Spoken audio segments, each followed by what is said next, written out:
Hi everyone, Jaeger here, and we're going to be going over some tips and good practices to have in Fate Grand Order.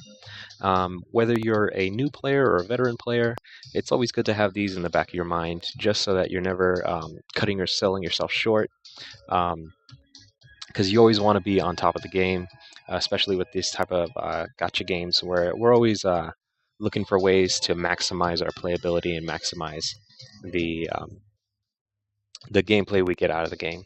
So without further ado, we're going to get right into this list. The first thing that we're going to go over is obviously always level up your 3-star servants, 3-star and below servants. Level up their noble phantasms and get them to a decent point where they're usable throughout the game. Either ascend them once or ascend them twice, whatever may have you. But and along with the list of the usual suspects, we'll go over that real quick. There's a lot of other alternatives that there are in the friend pools. A lot of these servants are actually very useful. Never underestimate any of these servants. And instead of just burning the ones that aren't on the top 5, top 6 list, just combine them together, put them together, level up their noble phantasms, and maybe put them aside, put them in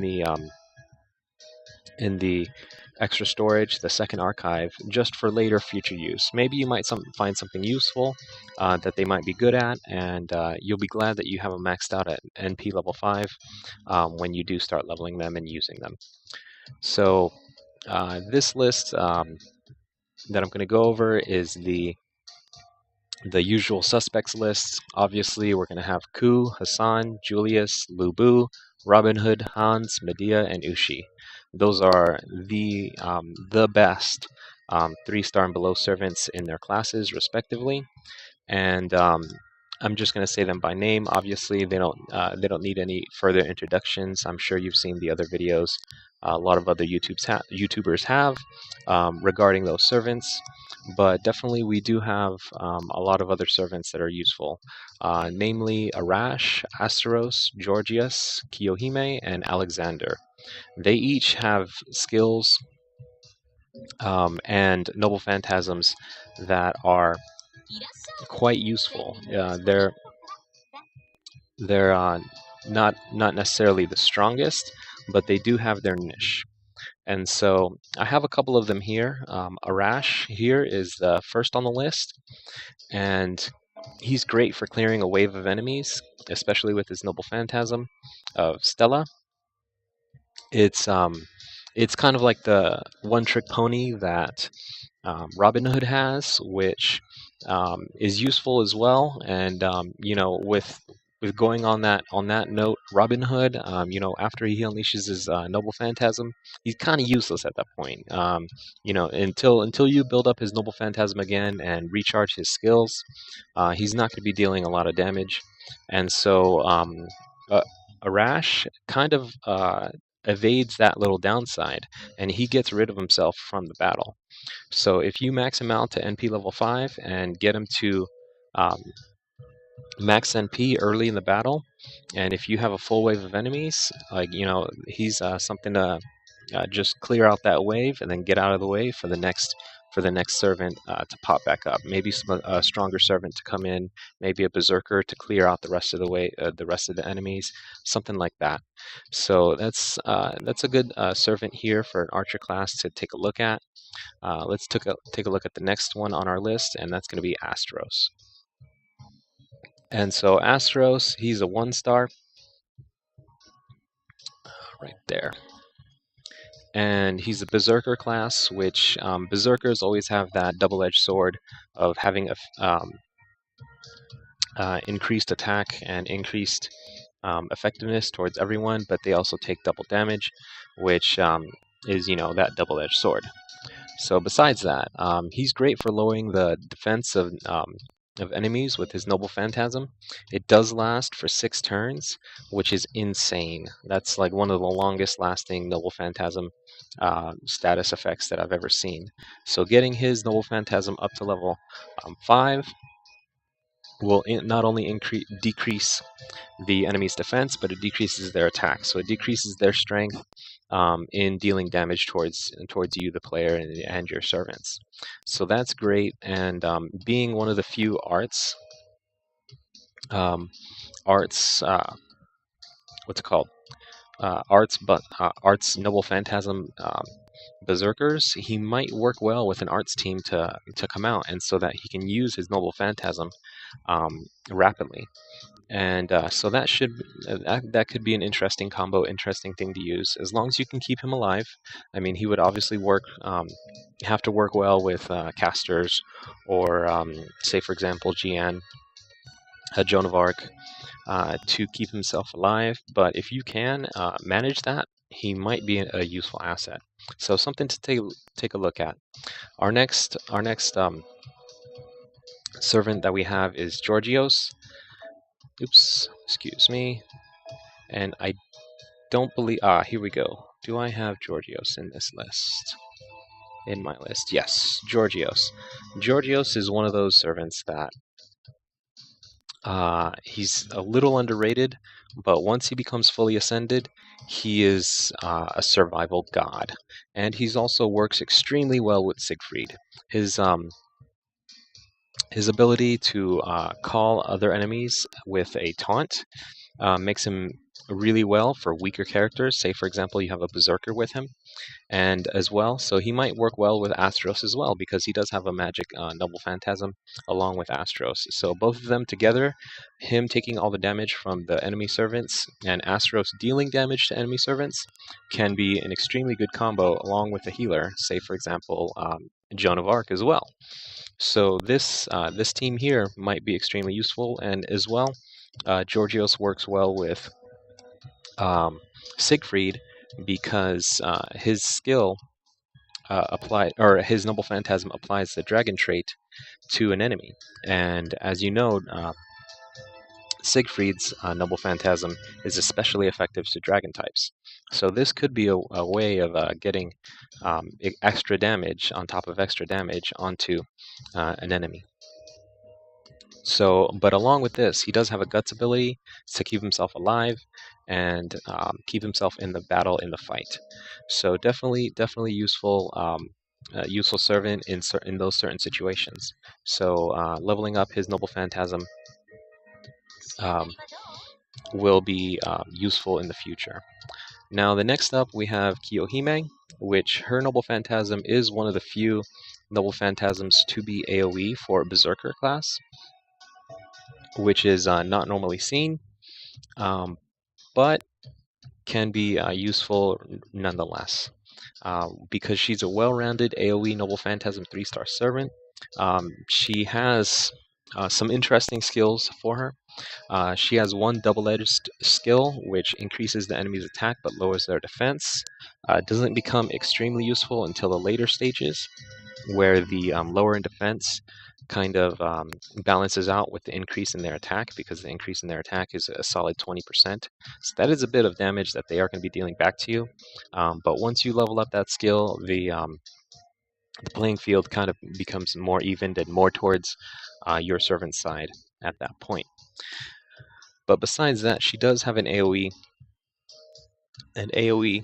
Noble Phantasm, which can deal a lot of damage towards all enemies on the field, and as well, she does have an overcharge of burn, which lasts for 10 turns, which is quite a lot, especially if you have it maxed out, and with increased charge, it can deal quite a bit of damage over those 10 turns.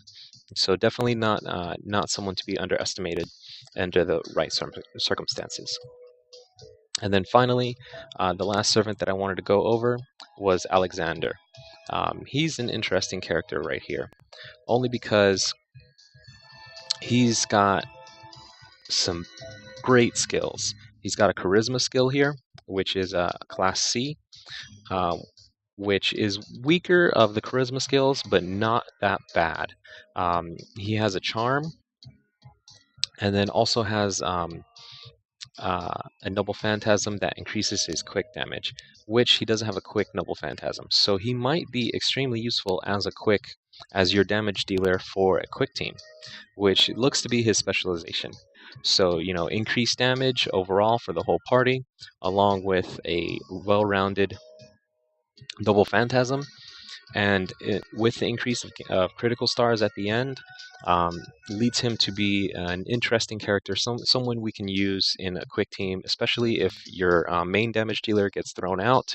He would be an incredibly useful backup for your main damage dealer in a crit team. So someone to have in the back, in your support side for um, for those long drawn out battles where you might need a crit team to do that damage that you want to do. So that's the list of servants that we're coming here, or that we're talking about, and that's number one. That's our number one tip. So we're going to be going on through the list. The next few tips aren't going to be so long and drawn out. Obviously, um, we have a couple short ones here, so let's go through that. Let's finish this off. So for number 3, um, we have do as much story as possible. Lots of ascension materials and skill level up materials are in the story. You'll find them just going through the story. So if you haven't, I'm a big proponent of getting as much story done as possible when you can, and and also, I know a few events are going to be coming up. They're going to be coming up sooner than we think, where we are going to have to be at a certain point of the story to get into those events, to start those events, or else you won't be able to participate. So definitely get that story done. Take advantage of the free pull.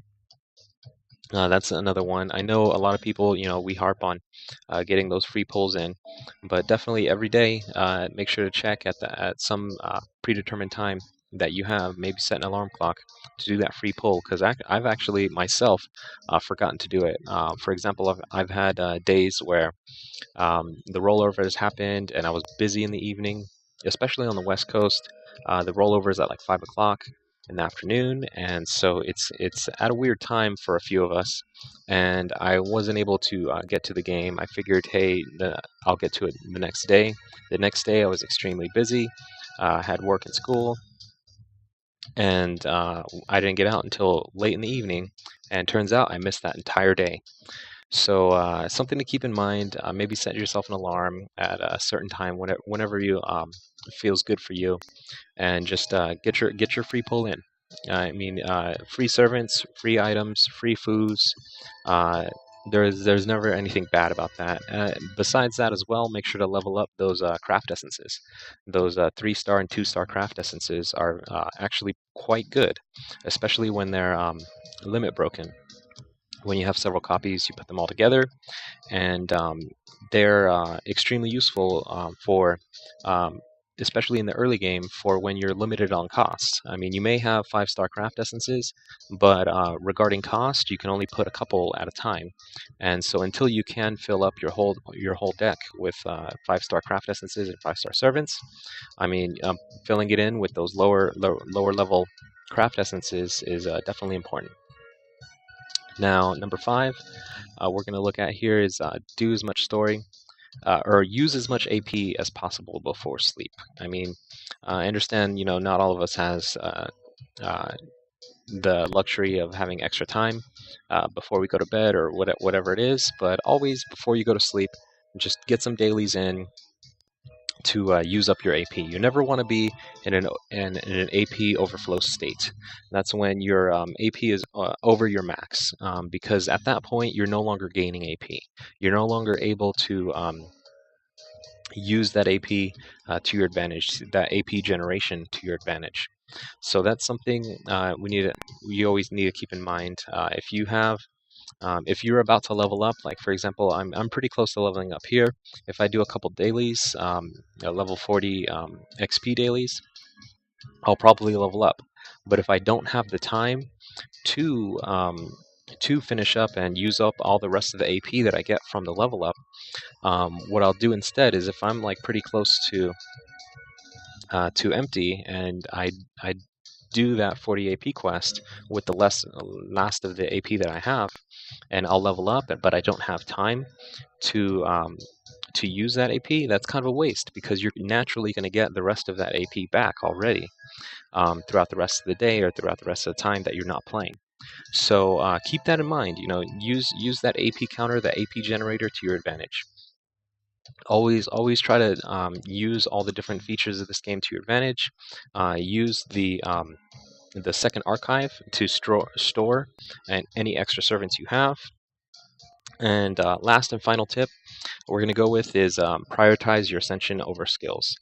Getting a max level skill might be impressive, but if your servant isn't at a level where they can survive or where they can actually do useful damage, that skill might be a hampering. So definitely prioritize your ascension over max level skills until later in the game, later in the time when we do have that extra space for that extra space and that extra time, the extra materials to get those skills leveled up.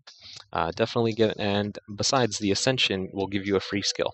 Once you get to third ascension, you do get that free skill, that extra skill for most characters. If not, they need a strengthening quest. But besides that, maximize maximize the time that you spend with this game. Maximize your inventory. Maximize everything that you can. But other than that, if you guys have any other questions, please let me know down in the comments, or if you have any other requests, please let me know. Please join our Discord whenever you get a chance. There's tons of information there, tons of useful resources. I myself am very active in that Discord.